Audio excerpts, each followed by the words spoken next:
Tu manera de vivir. Sintoniza Radio Alma Cristiana, la voz que te hace libre. Gobernados por un diseño diferente a los patrones del mundo, preparados para presentar defensa con mansedumbre y reverencia, expresando las verdades eternas con plena certeza, inicia su programa Convicciones Bíblicas. Quédate en sintonía, tu vida será edificada con la palabra de Dios.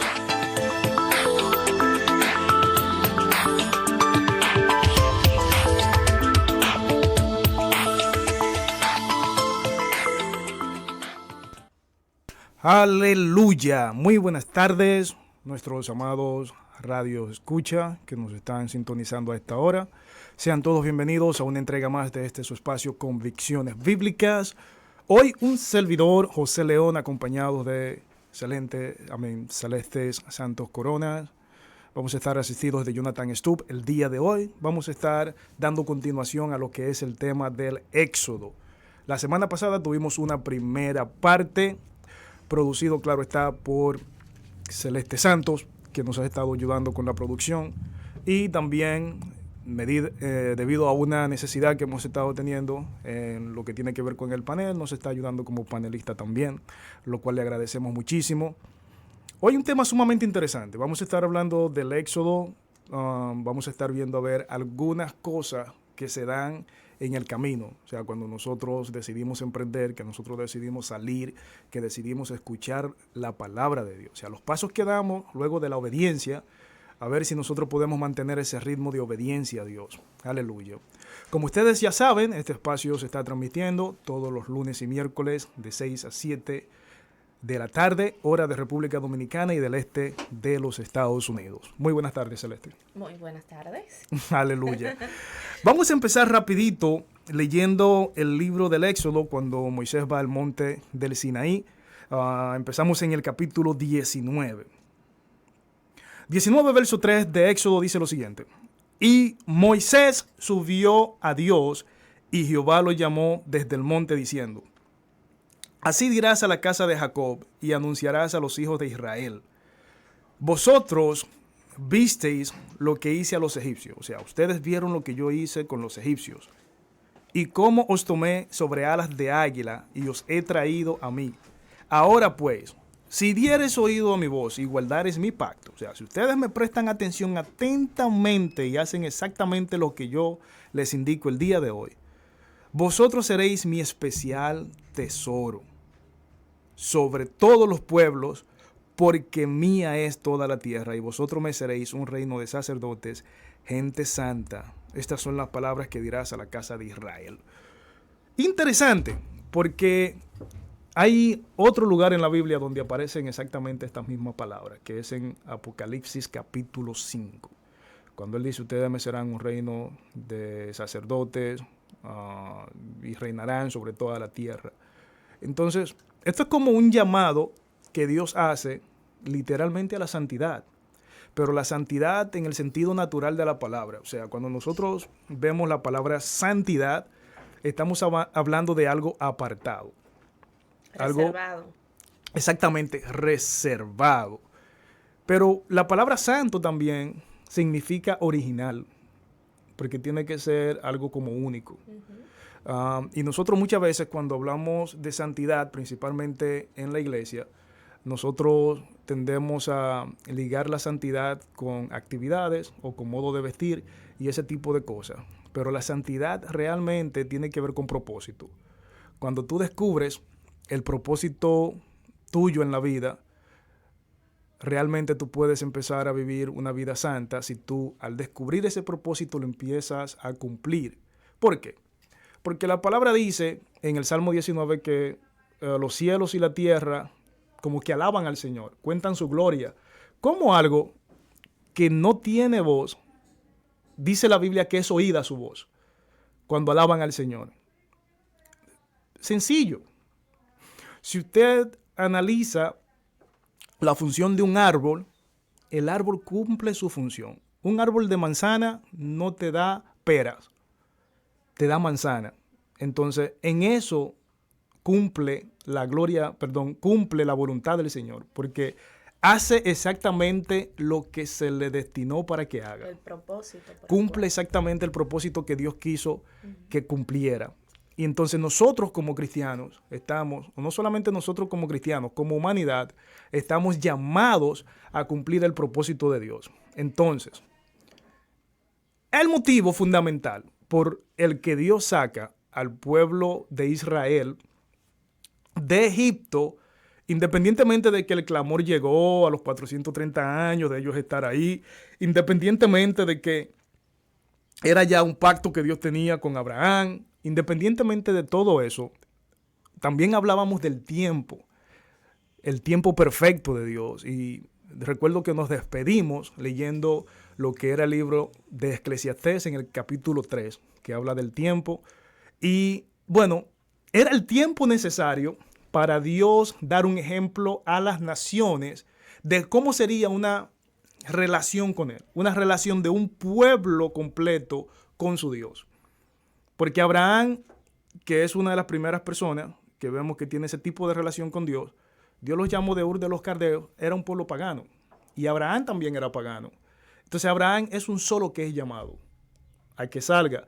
Y en esa obediencia de Abraham empieza a glorificar el nombre de Dios y a relacionarse con su Dios de forma correcta. Pero acá Dios llama a todo un pueblo. Ustedes me pertenecen, son mi especial tesoro. Entonces eso es como que tiene mucho peso, pero es como que es una responsabilidad bonita, yo diría hasta cierto punto. El que Dios te llame y te elija y te escoja, tiene su peso. Claro que sí. Su responsabilidad, aparte de que es algo, vamos a decir, es único. Si tú eres elegido por Dios, vamos a decir que tú eres un tesoro, o el tesoro guardado por Él. Aleluya. Sabemos que un tesoro es algo como de mucho valor. Un tesoro no es solamente, bueno, tiene la palabra oro al final, porque es algo que tiene mucho valor. Es algo que yo guardo con mucho cuidado. Entonces, eso somos nosotros para Dios. Sin embargo, cuando Dios llama al pueblo, le da leyes, que vamos a estar revisando algunas de ellas, le da leyes. A partir del Éxodo 20 empieza a darle leyes. Y esas leyes, ¿qué son? Son una constitución para el pueblo. Son de donde, o sea... ¿Cómo el pueblo debe de regirse? ¿Cómo el pueblo debe de regirse? Entonces usted va a tener leyes que tienen mucho que ver con la santidad, va a tener leyes que tienen mucho que ver con la convivencia. Hay un libro de un escritor muy conocido en ciencias políticas y las personas que ejercen el derecho, que es el contrato social de Jean-Jacques Rousseau. Jean-Jacques Rousseau establece en el contrato social, es como que él explica frases que nosotros conocemos. El derecho al respeto ajeno a la paz. ¿Por qué? Porque es que el contrato social realmente es lo que me ayuda a yo llevarme de forma correcta con mi prójimo. Es como yo conocer limitaciones que tengo. Para tener una mejor convivencia. Exactamente. Yo tengo que tener ciertas limitaciones para tener una mejor convivencia. Alguien me preguntaba, no, porque la vida realmente se trata de ser feliz y hay que ser feliz. Y yo le decía, mira, engañoso es el corazón del hombre, porque muchas veces las cosas que en nuestra mentalidad caída nos hace felices, hacen infelices a otros. Sí, entonces, el propósito de la vida, si lo vemos desde la óptica de que es ser feliz, yo creo que no lo vamos a encontrar. ¿Por qué? Porque en el mundo tendremos aflicciones. Mira, pero si es glorificar a Dios, te escucho. Mira que una de las leyes escritas en este libro dice ojo por ojo y diente por diente. Aleluya. Pero Dios no dice que ame a tu hermano, o sea, acorde a como tú te amas. Entonces también nos manda a que si un hermano nos da una cachetada, poner la mejilla siguiente. Entonces, ¿qué contradicción hay en esa ley que Dios le impartió a Moisés? Explícame esa parte. Claro que sí. Bueno, cuando nosotros estamos leyendo la ley, tenemos una ley, como decíamos, hay leyes que son meramente que tienen que ver con Dios, con nuestra relación con Dios, pero hay leyes que son de convivencia entre nosotros. Hay otras leyes que son sanitarias. Hay leyes que nos parecen como que, wow, Dios está mandando a que nos apartemos de tal y tal persona. ¿Cómo va a ser? Un Dios de amor. Sí, pero son leyes que tienen que ver mucho con lo que es la salud. y lo que tiene que ver mucho con el que es el cuidado de la población de esa época. Esa ley a la que tú te refieres específicamente, a la cual es ojo por ojo, diente por diente, es conocida como la ley del talión. Esa ley, si nosotros analizamos en el capítulo 4 de Génesis, hay un personaje llamado Lamec. ¿Qué dice Lamec? Lamec dice, mira, ustedes escuchan, mira, si Caín habría de ser vengado, creo que era 7 veces que él dice, o algo así, pues 70 veces 7 será vengado Lamec. Entonces, eso te dice a ti la forma de pensar que tenía el ser humano, pero desde épocas muy antiguas. Es como que alguien pecaba contra mí, o alguien pecaba contra otra persona, y esa persona no medía consecuencias a la hora de buscar venganza. Eso lo podemos ver en Génesis 34. En Génesis 34, una de las hijas de Jacob, Dina, o sea, la subúnica, es violada por personas hebeos. Es violada. ¿Y qué hacen ellos? Agarran, le dicen sí, vamos a pactar con ustedes, ella se va a casar, circuncídense. Y dice que cuando el dolor de la circuncisión estaba más fuerte, que ellos prácticamente no podían, digamos que defenderse, ellos van y matan a todos. Era como una forma de pensar, era la idiosincrasia, una idiosincrasia poco...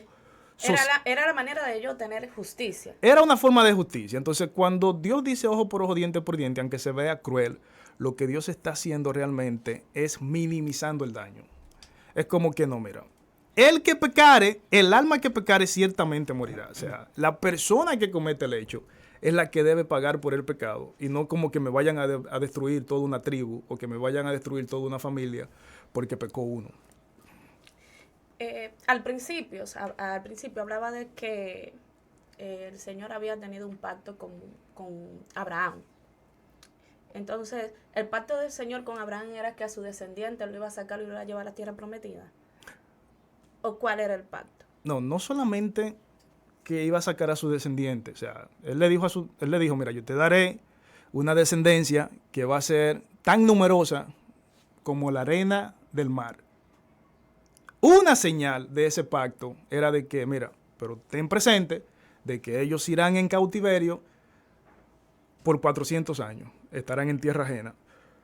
Pero lo que sucede con el pueblo de Israel en ese momento es algo profético realmente. Es algo profético, porque Israel, Dios lo toma como tipología de toda la humanidad. Es como una muestra que Dios toma de la humanidad y dice, mira, yo quiero que ustedes se conformen de cierta forma para que luego los demás pueblos empiecen a replicar ese modelo. ¿Qué sucede con eso? Que en el capítulo 8 de Primera de Samuel, usted tiene que Samuel envejece, las personas le piden rey a Samuel. Le piden rey a Samuel y Dios les dice, bueno, ellos no te están negando a ti, ellos me están negando a mí, y ha sido así desde que yo los saqué de Egipto. Dale rey. ¿Por qué? Entonces, te escucho. Escúchame que te interrumpa ahí. Ahí viene cuando el pueblo actúa en desesperación por la falta de Moisés, cuando Dios lo llamó al monte Sinaí para lo que era planificar o plantear lo que era la tabla que llevaba los reglamentos de convivencia, vamos a decir leyes, en ese entonces, y actualmente, lo que nosotros por lo que nos regimos. Entonces, cuando vemos la desesperación de ese pueblo, que actúa de una manera, vamos a decir, ir reconociendo lo que Dios había hecho por ellos, que van a donde Aarón y le piden que haga un pueblo, que haga un Dios, que sea visible, que ellos puedan, vamos a decir, tocar, ver, que lo pueda guiar, terminar de guiar, si así se puede decir, terminar el trabajo que Dios había iniciado. Entonces ahí entra lo que es el pueblo y entra también lo que Aarón hizo, vamos a decirlo así, por tener, vamos a decir, negar a ese Dios que hizo ese trabajo, que estaba guiándolo, que estaba sacándolo de esa esclavitud, que estaba llevándolo a una tierra prometida, y aún así el pueblo no reconocía lo que Dios había hecho. Claro que sí, muy buena introducción a ese tema, porque como yo estaba diciendo, si en el capítulo 8 de Primera de Samuel, el pueblo pide rey, pero es porque ellos quieren un rey como las demás naciones, Es como que las demás naciones estaban influenciando a Israel en vez de Israel ser el que influenciaba a las demás naciones. Entonces, el pueblo tenía un sistema de jueces, pero los jueces se supone que tenían que esperar la palabra de Dios y actuar en base a como fuera la palabra de Dios. ¿Cómo hacía Samuel? Samuel fue un buen juez, pero no siempre fue así. Entonces, cuando usted tiene un pueblo que depende de la palabra de Dios, el que está recibiendo esa palabra tiene que vivir en santidad. Todos los jueces no realmente vivieron en santidad. Entonces el pueblo duró un ciclo, digamos, vicioso, que era como que estamos bien con Dios, nos apartamos, somos atacados. Cuando somos atacados vemos la necesidad de ese Dios, nos arrepentimos, Dios llega, nos libra o levanta a alguien que nos libre. Y era un círculo, era un círculo, era un círculo. Entonces, cuando vemos que Moisés sube al monte a orar, está unos 40 días, cuando baja, que ve la actitud del pueblo, es una actitud natural que tiene el ser humano. Hay algo que se llama religión, es el espíritu religioso del hombre. En religión, si nosotros tomamos la definición técnica de esa palabra, que es como ligarse de nuevo, religar en latín, ligarse de nuevo, la definición técnica de esa palabra es necesidad que tiene el ser humano de volver a ligarse con la deidad. Y naturalmente, realmente es así. ¿Por qué? Porque el ser humano sabemos que se apartó de Dios. Desde el principio, desde el Edén, se apartó de Dios. Entonces el ser humano tiene esa necesidad de ligarse con su Dios. Cuando el ser humano quizás no está escuchando la voz de Dios, o quizás, por cualquiera que fuera la razón, se hace un Dios a su imagen. Pero es fácil hacerte un Dios a tu imagen y tu semejanza. O sea, cuando yo te digo a tu imagen y tu semejanza, yo te estoy diciendo un Dios humanizado, porque es más fácil para mí. Si yo hago un Dios conforme a mi humanidad, es más fácil para mí responder a ese Dios.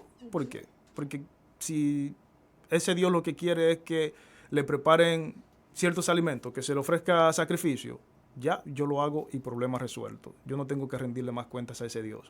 Entonces, es un capricho natural que tiene el ser humano de levantarse dioses. Alguien dijo, Calvino dijo, que el corazón del ser humano era una máquina de ídolos. Es como que desalojamos un Dios, ponemos a otro. Desalojamos un Dios, ponemos a otro. Eso es normal. Eso es como detronamos un rey y ponemos a otro. Entonces, por eso es que cuando Jesucristo dijo, mira, lleven mi yugo no es como el del mundo, mi yugo es ligero. Si tú te pones a ver qué era un yugo, era lo que yo ponía sobre los bueyes para unir dos bueyes que hagan una labor. Eso era un yugo. Entonces, si yo estoy esclavizado por el pecado me obliga a mí a cargar ¿qué? El peso del pecado. Lo que yo voy arrastrando es el peso del pecado y las consecuencias del pecado. Yo me libro de ese yugo, alguien llega y me quita ese yugo. Si yo no tengo otro yugo, en este caso el de Jesucristo, yo me voy a poner otro yugo para cargaros de nuevo el peso del pecado. Entonces yo tengo que llevar ahora el yugo de Cristo. O sea, mi mente tiene que estar cauterizada por la verdad de Cristo. ¿Para qué? Para que yo no empiece otra vez a llevar el yugo del pecado. Entonces, cuando yo tengo el yugo de Jesucristo que evita que el pecado llegue, entonces yo puedo realmente ahora empezar a cargar todas las bendiciones de Cristo. Por eso que él dice que la carga es menos pesada. La carga es menos pesada. Aleluya. Entonces, continuando con el tema, al momento que Aarón hizo un becerro de oro, que fue por lo que al quien el pueblo le estaba dando la gracia, a quien estaba adorando, ¿qué castigo recibió Aarón por hacer ese becerro? No solamente Aarón, vamos a decir toda esa generación. Vamos a ver, Dios saca al pueblo, ¿no? Empezamos ahí, capítulo 14, empiezan a marchar, Dios saca al pueblo. Inmediatamente Dios saca al pueblo, el pueblo empieza a murmurar contra ese Dios que lo sacó, que no tienen alimento. Dios envía el maná. ¿El maná qué es? Explique qué es el maná. Bueno, maná literalmente es pan del cielo. Es pan del cielo. O sea, una gracia que le llegó del cielo. Sucedía algo con el maná, perdón que lo interrumpa, que era que el maná se podía comer ese día, se podían alimentar de él ese día, pero a la mañana siguiente ya lo que había no servía. O sea, Sí. Entonces, ¿por qué Dios mandaba maná del cielo cuando ya ellos tenían, vamos a decir, salieron con alimentos, con provisiones de la tierra de Egipto? Bueno, lo mismo que pasó cuando el becerro. No había esa cultura de depender de Dios. No había como esa cultura de dependencia de Dios. Entonces Dios le dice, mira, ustedes van a tomar lo necesario para un día, lo que van a comer únicamente. ¿Por qué? Porque es un trabajo de fe. Yo lo estoy sacando a ustedes. Ustedes se están viendo en el desierto. Está bien, está el desierto. No hay para dónde ir. En el desierto no nace nada. En el desierto no hay un árbol. Pero yo los estoy sacando a ustedes. En una ocasión, yo escuché una anécdota que contaba el pastor Héctor Salcedo, uno de los pastores de la IBI. Él decía, en una ocasión me estoy rasurando. Mi hijo llega y dice que se quiere rasurar también. Y yo, bueno, le digo, está bien, déjame rasurarte. Él dice, no, lo hago yo. Y él dice que él se incomodó. Él dice, ¿tú crees que yo siendo tu padre yo te voy a cortar? Y él dice, imagínense Dios. O sea, si nosotros tenemos ese celo, como que si nosotros le decimos a nuestros hijos, mira, es por aquí, y nuestros hijos no desobedecen, como que dudan de nosotros nos enojamos, imagínense Dios. Entonces, es como que Dios le dice, Sal, el ejercicio de la fe es importante. ¿Por qué? Porque es lo que dice que yo estoy listo para empezar a depender de Dios. Yo estoy listo para empezar a depender de Dios. Ya yo no necesito que me den migajas. Yo no necesito que me traigan raíces de árboles, de legumbres para yo alimentarme. ¿Por qué? Porque Dios es mi sustentador. Esa es la lección que tiene que darnos en eso. Cuando Dios nos dice a nosotros, mira, en el Evangelio, todo el que está en el Evangelio, todo el que está en el camino del Señor, todo el que ha sido llamado por Jesucristo, ya hizo un éxodo. Ya fue sacado del mundo. Y ahora está en los caminos del Señor. Entonces, en los caminos del Señor, a veces llegan muchos temores, a veces llegan muchas situaciones, muchas circunstancias que presenta la vida, pero nosotros, con todo y eso, debemos depender de Dios, como le pasó a Habacuc. Habacuc está reclamándole a Dios. Habacuc está prácticamente reclamándole a Dios hasta que Dios llega y habla con él, y después de que Dios le da la palabra profética, él dice, no, pero mira, aunque no hayan vacas en los corrales, aunque no hayan ovejas en la majada, creo que es, ni trigo, ni el olivo de su producto, con todo y eso yo me gozaré en Jehová. Creo que es Habacuc 4. Él dice, con todo y eso yo me gozaré en Jehová. La oración de Habacuc nos ayuda muy bien a ilustrar eso, lo que es la dependencia de Dios. ¿Por qué? Porque todo lo que existe, lo creó Dios. Todo lo que el hombre nos pueda dar a nosotros es como administrador de la cosa de Dios. Porque a veces nosotros pensamos que solamente el creyente es administrador de la cosa. No, todo el que tiene algo está administrando la propiedad de Dios. Amén. Todo pertenece a Dios. Entonces, me preguntaba si Aarón fue castigado. No, yo creo que toda esa generación, porque esa actitud de levantar ese ídolo al pie del monte, es una actitud que ellos acarrearon de incertidumbre, de dudas, es una actitud de, digamos, de corrupción, de poca santidad y de realmente no creer en Dios. De realmente no creer en Dios. Porque si tú te pones a ver, ese pueblo duró 40 años dando vuelta en un desierto que no era tan grande. Por eso fue que no llegaron a la tierra prometida. Exactamente, por su incredulidad. Y Entonces, aparte de que no estaban listos. Entonces, aparte de, vemos que cuando Moisés baja, vamos a decir, de Sinaí, con la tabla que viene con todo escrito, con las leyes y esto, se enoja. Y también ha recibido, acoge parte de eso que Dios le dio al pueblo. No van a entrar a la tierra prometida porque me han sacado de ustedes, han dejado de creer, han dejado de tener esa fe. Vemos que Moisés actúa de una manera que es corrompida, o sea, de la ira, actúa con ira y también lleva parte en que Dios no le permite entrar a la tierra prometida. Era parte del carácter de Moisés. Pero Moisés es un hombre que también se supo poner a la brecha. O sea, ponerme a la brecha es cuando yo estoy intercediendo por el pueblo. En una ocasión Dios dijo, mira, yo voy a salir de ese pueblo. Y Moisés dijo, no, espérate, ¿qué dirán? Que lo sacaste de Egipto para hacerlo morir en el desierto. Moisés supo interceder por el pueblo, pero era también parte del carácter de Moisés la ira. Si tú te pones a ver, cuando inicia el éxodo, él mata a un egipcio porque entró en ira. Moisés es un hombre que lo conocemos por la ira. Lamentablemente, cuando Dios lo envía, creo que es en el capítulo 17, a sacar agua de la peña, también golpea la peña de forma airada. Y yo creo que ese fue, sí, el pecado que a Moisés le evitó llegar a la tierra prometida. Haciendo una salvedad acá o poniendo un ejemplo, en ocasiones el Señor nos pone personas que son las que nos van a guiar, nos van a ayudar a pasar de un proceso a otro. Y nosotros podemos ver la mano de Dios en todo. Y llega un momento en el que no sentimos nada, no sentimos la presencia, no sentimos realmente qué está sucediendo. Y tomamos esa posición que dejamos de creer y decimos, voy a dejar esto porque no estoy viendo el resultado en este momento. Pero lo que sucede es que Dios actúa en su momento preciso. Entonces, ¿qué sucede? Que esa persona que nos está guiando dice, pero esta persona no ve todo lo que Dios está haciendo por ella en el momento. Entonces, eso fue lo que le sucedió a Moisés en ese momento.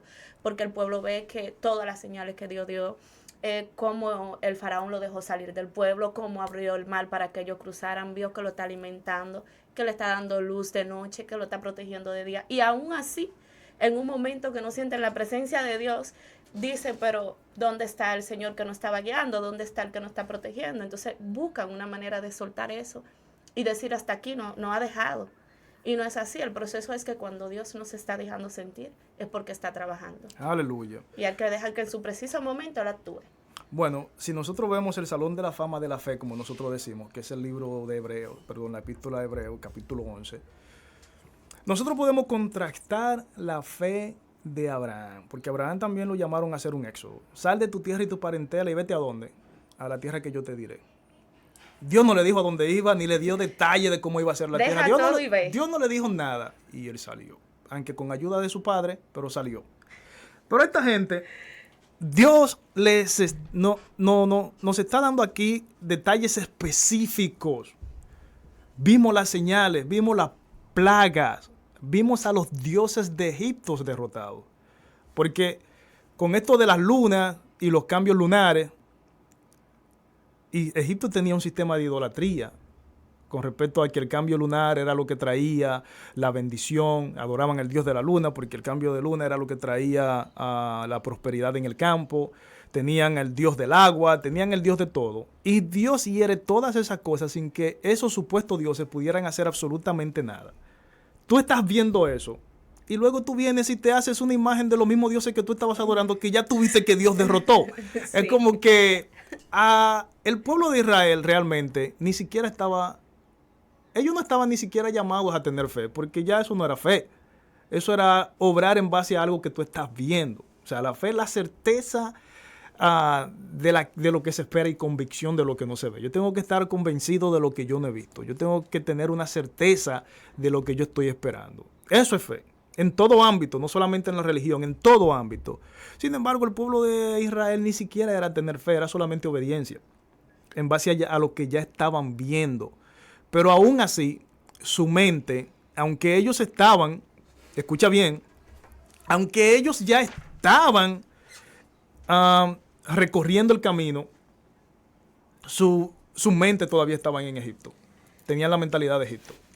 ¿Por qué Dios hizo que hubieran esclavos? Vamos a decir así, que dio una parte donde las personas veían que eran personas esclavas. Y Dios es un Dios de amor, un Dios de libertad. ¿Por qué permitió que hubieran esclavos? Exactamente, ahora sí. ¿Por qué Dios permitió que hubieran esclavos? No que hizo que hubieran esclavos. Sí, porque los esclavos llegan realmente por un sistema de injusticia en los hombres.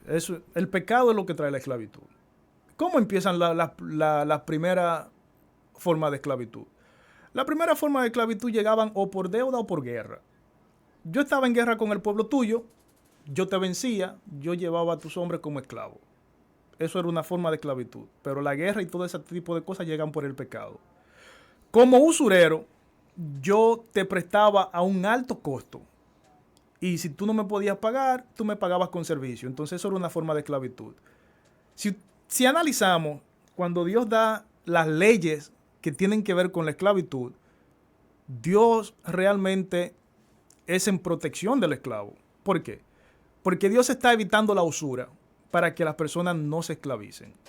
Dios está evitando la guerra para que las personas no se esclavicen. Pero si ya tú estás en esa situación, si ya tú llegaste por consecuencias de tu destino, pues Dios obviamente tampoco iba a decir, no, mira, los esclavos que no hayan esclavos, porque era una práctica común. Pero sí Dios, la ley que Dios estableció regulaba el bienestar del esclavo. Y también, obviamente, que el amo que ya hubiera hecho una inversión o que bien te había perdonado la vida por algo que tú hiciste o por haber perdido una guerra, que también se beneficiara de la esclavitud, porque si no habían esclavos, lo iban a matar. O sea, esa cuando era una ganaban forma la de guerra. permitirle que siguieran con vida. Exactamente, pero también Dios legisla eso en el pueblo de Israel para que fuera un modelo para las otras naciones. ¿En qué idioma se escribió las leyes de la Biblia? Vamos a decir. Mira, eso es interesante. Nosotros, cada vez que hablamos de los idiomas bíblicos, nosotros siempre decimos que se escribió primero en hebreo, Sí, siempre luego nos vamos por el hebreo. en arameo y luego en griego. Y que Jerónimo tradujo al latín. Pero fíjate que para esa época que ellos salen del Éxodo, que salen de Egipto, el hebreo todavía no existe como idioma. Porque el hebreo es una función de lo que ya ellos hablaban con el cananeo. Y también el griego se va a formar en esa misma época. Por eso tienen un parecido, porque tienen una raíz en común. Pero el idioma que se hablaba en Egipto era la lengua copta. Los egipcios hablaban la lengua copta y su escritura era cuñiforme porque era punzante, era con objetos punzantes. Entonces probablemente la escritura que Dios escribe en la tabla era cuñiforme. Y estaban acostumbrados a escribir en la tabla porque ellos vivían entre paredes. Era una escritura común para ellos. Entonces lo más probable es que esa porción de la escritura y lo que se escribe en ese tiempo haya sido en lengua copta y escritura cuñiforme. Luego ya cuando tienen el idioma, entonces sí, va a estar escrito en hebreo. Y Esdras hace un trabajo también de transliteración, algunas porciones que se hicieron en arameo, y se encarga de que todos los libros estén en hebreo para esa época. Viendo las leyes que escribió Moisés o que bajó Moisés en la tabla, hay muchas de las leyes acá que hoy vista por nosotros, digo así, podemos entender de que no se estaba, que no era una manera justa. Entonces, llevándolo a eso, yo te puedo hacer esta pregunta: ¿por qué los ateos usan la ley para satanizar lo que es Dios? Bueno, es que hay una palabra clave. No recuerdo ahora mismo el filósofo que la dijo, pero creo que es Immanuel Kant. Dijo, es que la ciencia realmente nos aleja de Dios, pero la mucha ciencia nos acerca a Dios. Si yo tomo una porción de la Biblia, donde yo digo, si alguno decide quedarse, que sea llevado a la puerta de la ciudad y que sea marcado sus oídos y será esclavo, entonces yo te puedo satanizar eso. Yo te puedo tomar eso como, si Dios manda, por ejemplo, a que se mate a alguien, por ejemplo, en el caso de que Dios mande a que se despoje a la zona de donde estaba Jericó, donde estaban los Eteos, toda esa gente, la misma zona donde estaba Amalek también. Si yo tomo porciones así de la Biblia aleatoriamente, no a la Biblia como un todo, sí yo puedo decir, mira, Dios dijo que maten ahí. Dios no era un Dios de amor. Pero por ese mismo amor, si tú analizas, hay un libro que yo estudié. Bueno, la misma ley que te dice ojo por ojo, diente por diente, pie por pie, o sea, exactamente, te manda ahí a que tú cobres, vamos a decir venganza, que tú pero actúes en relación a lo que te hicieron. Justamente. Entonces, si yo tomo todas esas cosas, pero no tengo la información completa de lo que me dice las escrituras a través de eso, entonces yo voy a tener ese tipo de cosas. Pero también el que está entenebrecido, el que vive en oscuridad, solo ve oscuridad.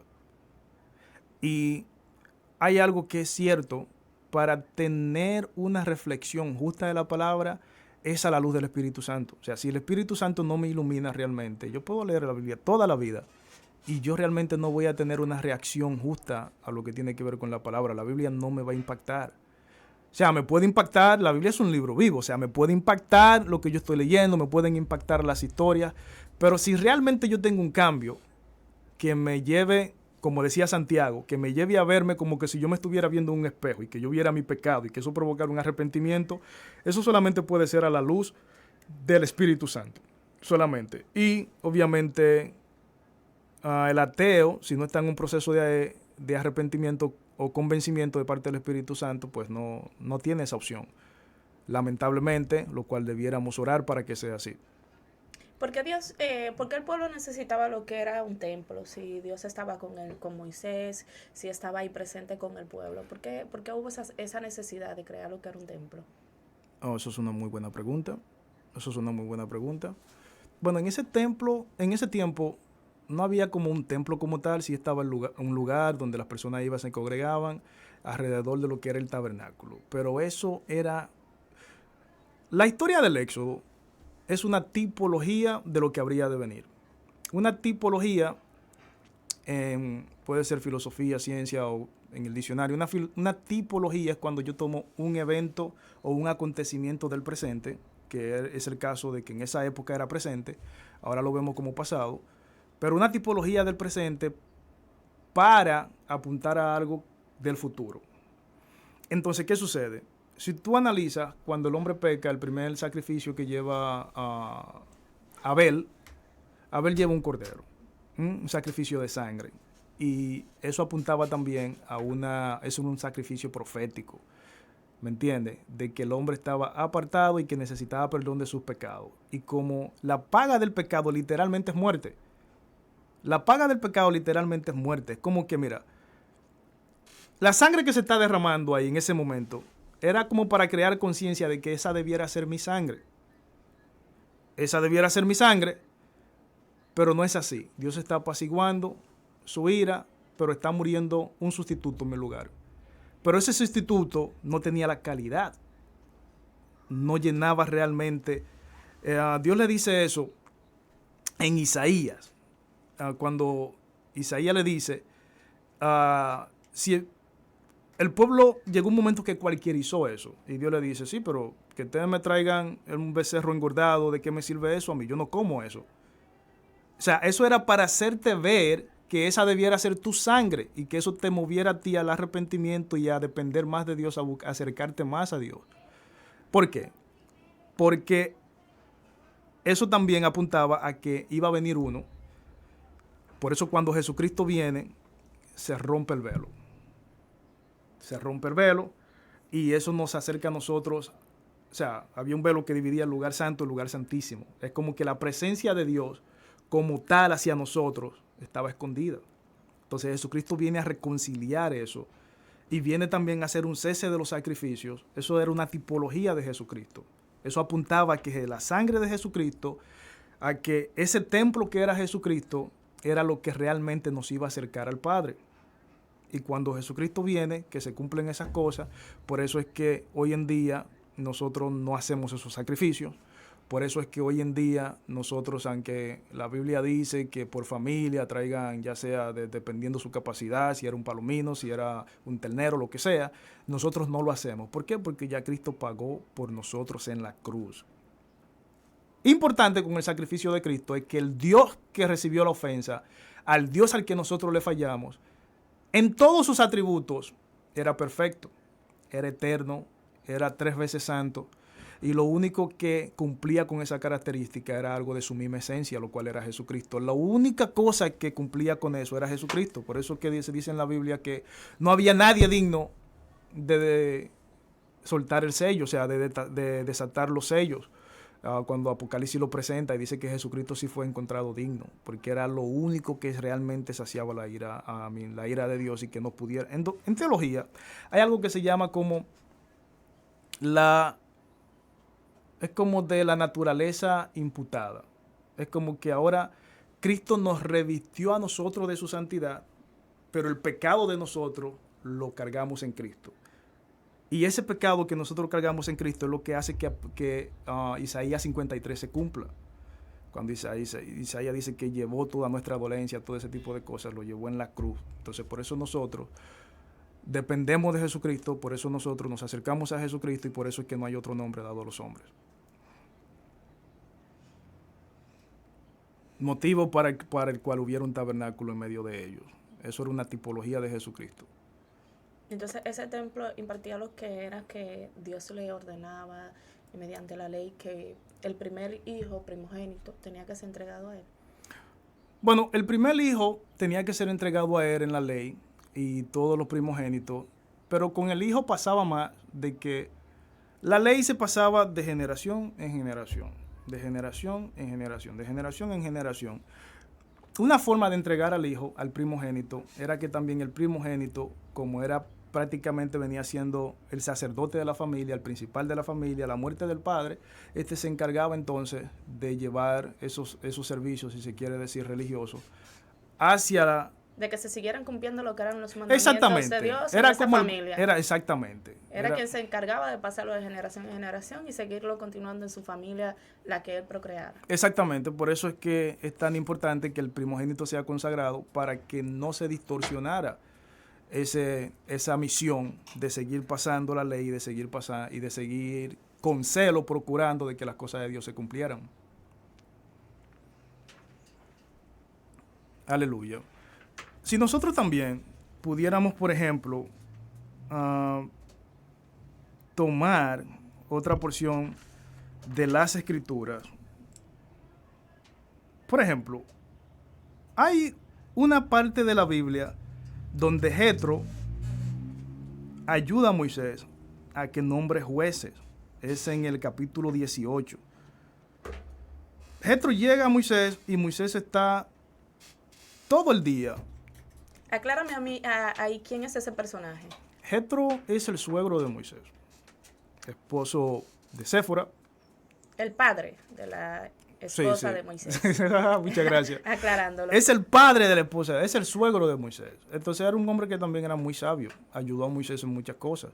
Entonces, hay algo que en el Nuevo Testamento nosotros vamos a ver como Sanedrín, que es como un grupo de ancianos realmente, que nos ayudan a nosotros a acercarnos al Señor. O no a nosotros, o sea, a esa sociedad, a esa generación, los ayudaba en lo que tenían que hacer con los juicios y ese tipo de cosas. Entonces, según los estudiosos acá, entonces podíamos decir que empezó lo que es el Sanedrín, cuando los ancianos, que tienen un poquito más de experiencia, que tienen un poquito más de juicio, empiezan a optar por el bien del pueblo. Con esto, nosotros pudiéramos hacer una pequeñita pausa. No sé si el director acá tiene algo en cue. Aleluya. Luego llegamos a tu hogar para llenarte de vida y bendición con una programación que inspira tu alma. Radio Alma Cristiana, la voz que te hace libre. Estamos contigo las 24 horas transmitiendo el mensaje de la palabra de Dios. Esta es Radio Alma Cristiana, desde Santo Domingo, República Dominicana, para el mundo.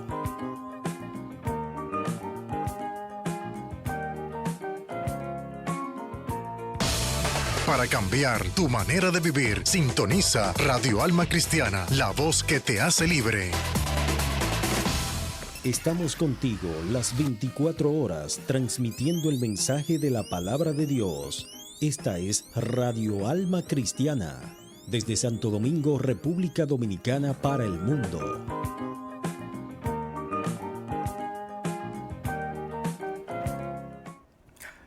aleluya, seguimos de vuelta con su espacio Convicciones Bíblicas. Muchas gracias por mantener la sintonía hasta acá. Señores, nosotros estamos de fiesta acá en Radio Alma Cristiana, estamos cumpliendo 10 años. Hoy estamos celebrando 10 años desde que esta emisora fue aperturada y tenemos así que 10 años siendo bendecidos y compartiendo esa bendición con todos los que nos escuchan. Hemos tenido testimonios súper hermosos de personas que han sido cambiadas, personas que han sido ministradas a través de esta plataforma. Así es que esta emisora ha cumplido un propósito y sigue cumpliéndolo. Y va a seguir cumpliéndolo. Y va a seguir cumpliéndolo y nosotros en eso nos gloriamos. Y le damos gracias a Dios y si pueden por favor mantener la oración por esta estación, porque nosotros desde acá de verdad que hemos estado tratando dentro de lo más que se pueda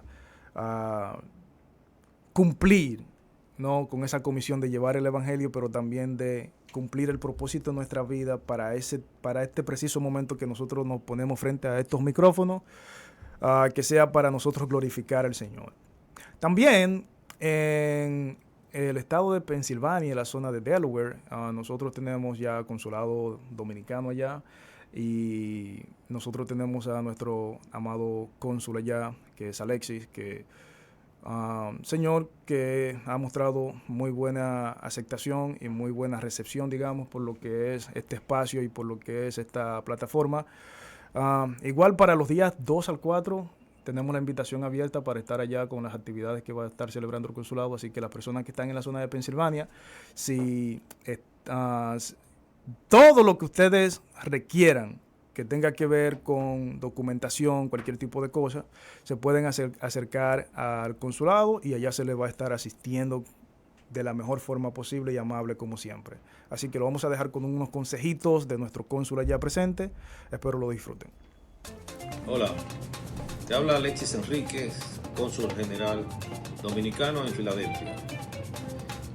Quiero primero enviarte una bendición y un saludo a todos los amigos de Radio Alma Cristiana, en especial al programa Convicciones Bíblicas, José Luis León y Celeste Santos. Les espero para que ustedes sirvan de comunicación y le llegue el mensaje a todos los hermanos de la iglesia y a todo el pueblo dominicano que reside en Pensilvania y también en la República Dominicana. Hemos logrado tener un consulado con todas las facilidades del lugar, con todas las comodidades, con todos los servicios para que el dominicano se sienta cuando nos visita como si estuviese en su casa. Nos esperamos el próximo día 2 al 4 de junio para que reciban a través de este medio todas las informaciones, todas las orientaciones del lugar, para que puedan acercarse al consulado a buscar sus servicios, donde aquí le atenderemos siempre con la mayor amabilidad posible y con la eficiencia que ustedes merecen. Un abrazo, bendiciones para todos.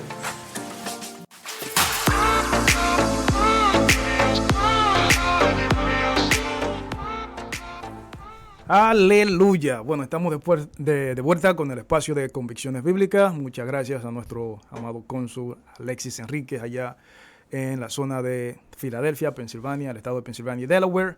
Bueno, seguimos acá con lo que es el espacio de Convicciones Bíblicas. Bueno, para finalizar el espacio, nosotros tenemos acá a nuestra productora Celeste que nos está diciendo, tenemos que dejar acá un mensaje final con lo que tiene que ver con el libro de Éxodo. Y es que el Éxodo realmente es salida, pero es una salida con propósito. Es una salida que va a tener una meta.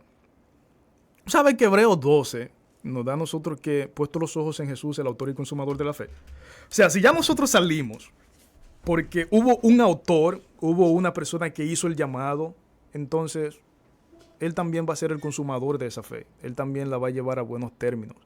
Y hay una adoración que dice 10,000 reasons, como 10,000 razones para adorar a Dios. Yo creo que nosotros tenemos muchas más de 10,000 razones, muchas más de 10,000 razones. O sea, desde que nosotros nacimos hasta ahora ha sido una vida de milagro, una vida donde hemos visto la mano de Dios obrar en todas las estancias de nuestra vida, donde hemos visto cómo el Señor, muchas cosas que han sido para mal, las ha encaminado a bien. Y ese tipo de cosas nos dice a nosotros cuán grande es el amor de Dios y cuán grandes son sus propósitos, que aún Pablo dice que no hay nada que nos pueda apartar de esos propósitos. Nosotros tenemos acá en el libro de Éxodo realmente ejemplo, porque el motivo de estudiar la palabra y acercarse a la palabra es conocer mejor el carácter de ese Dios al que nosotros le adoramos y que nosotros pudiéramos glorificarle mejor. ¿Por qué? Para conveniencia nuestra realmente, porque los que necesitamos de Dios somos nosotros, los que necesitamos de un Salvador somos nosotros, los que necesitamos de guía espiritual somos nosotros. Entonces, para conveniencia nuestra, si ya hemos estado estudiando Éxodo, si ya hemos leído el libro de Éxodo, por favor, aprendamos de los errores ajenos y no los cometamos nosotros. Es como más sabio aprender de los errores ajenos. Los errores que tienen que ver con la fe, por favor, no los cometamos. Si ya decidimos seguir a Cristo, si ya decidimos poner la mano en el arado, si ya decidimos escuchar la voz de Dios, vamos a confiar en que Dios llevará este barco a puerto seguro. Vamos a confiar en que el Señor se seguirá glorificando en nuestra vida. Él se seguirá glorificando en la escasez y en la escasez sigue siendo nuestro Dios. Y recuerda, si ya descubriste cuál es tu propósito en la vida, continúalo, no desmayes, siempre teniendo fe en el Señor, marcha hacia adelante. Aleluya. Cuando no veas la mano de Dios en el propósito, solamente medita y piensa que el Señor tiene su propósito y que tú en el momento correcto vas a llegar a ti y vas a encontrar la iluminación para culminar ese propósito. Así que mantente firme, no desmaye y no haga como hizo el pueblo de Israel, que en un momento no pudo ver la mano del Señor y pensó que ya lo había abandonado. Aleluya. No es así. Entonces vamos a continuar, vamos para ya cerrar lo que es el programa, vamos a estar orando por ustedes allá en casita y que nos están escuchando. Señor José Luis, va a hacer una oración para culminar el programa. Aleluya. Amantísimo Padre eterno, Dios mío, que moras en las alturas de los cielos, nosotros, Señor, venimos delante de ti, presentándote nuestras vidas, Señor, presentándonos a ti como seres pecadores, Señor, que fallamos, pecadores, Señor, que necesitan de arrepentimiento, pecadores que dudan, pecadores que también necesitan, Señor, que aumente nuestra fe. Nosotros te pedimos perdón, Padre, por todas las veces que nosotros dudamos de ti, por todas las veces que nosotros nos levantamos ídolos, por todas las veces que nosotros nos apartamos de ti. Te pedimos perdón, Padre, y te pedimos, Padre, que seas tú ayudando también a los que están en esa situación, que seas tú ayudando a todos los que nos están escuchando, para que puedan, Señor, encontrar fuerza, para que puedan, Señor, encontrar identidad en ti y seguir. Te damos gracias por el espacio, te damos gracias, Señor, por la estación, gracias por un año más de existencia de esta estación, Señor.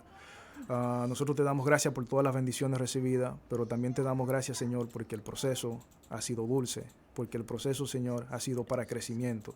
Y nosotros también, Señor, te damos gracias por todos los hermanos que sintonizan a esta hora. Te pedimos, Señor, que seas tú con cada uno de ellos y que seas tú, Padre, ayudándole, Señor, a descubrir sus propósitos y que seas tú, Señor, con ellos en el camino, así como estuviste con Israel en forma de columna de nube y de columna de fuego.